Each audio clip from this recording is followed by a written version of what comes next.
Ang sinasabi nila dito, nakakalungkot nga daw na aminin, no, na kalahati ng mga nagnenegosyo sa Pilipinas ay nagrereklamo pa rin doon sa hirap ng pagnenegosyo. Kasama na dito yung hirap pagkuha ng business permit, license permits, no? Even nga yung mga nagsasaradong kumpanya, doon sa closure din po napakahirap.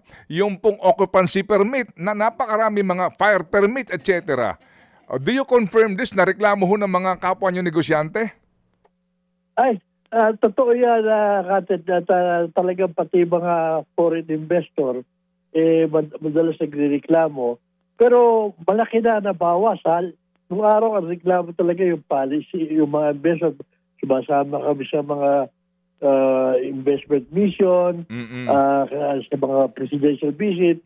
Pag nakakausap namin yung mga investors, ang punang-punan nila nung araw yung erratic policy natin, tsaka yung changing policy in the midstream, nag-invest sila, papalitan ng ano.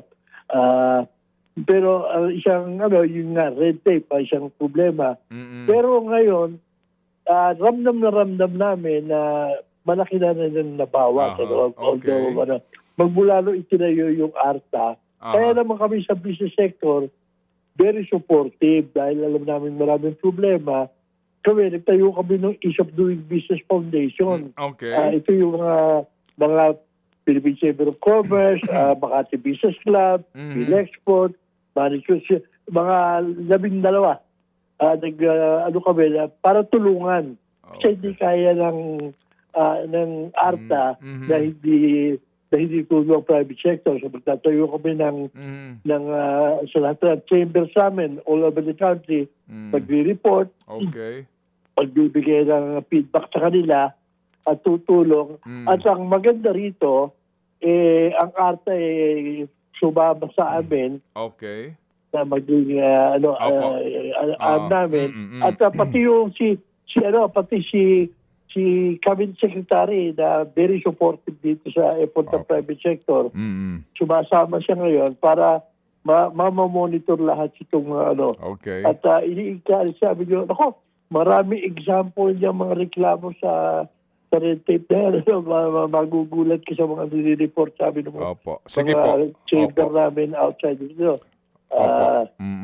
Yung nadinig ko kanina, sinasabi yung pagsasara. Ang biruan nga rito, mas madali pang humiwalay sa asawa kaysa magsara ng kumpanya. Mga kapatid, patuloy po kayong tumutok sa 105.9 True FM para sa totoong balita, impormasyon, music, and entertainment. Mag-subscribe sa aming YouTube channel at podcast at sundan nyo kami sa Facebook, Instagram, X at TikTok sa True Network PH. Bisitahin din po ang aming official website, truefm.ph. At panoorin din kami sa True TV Signal, Channel 19. Kami po ang 105.9 True FM. Laging true sa'yo, kapatid.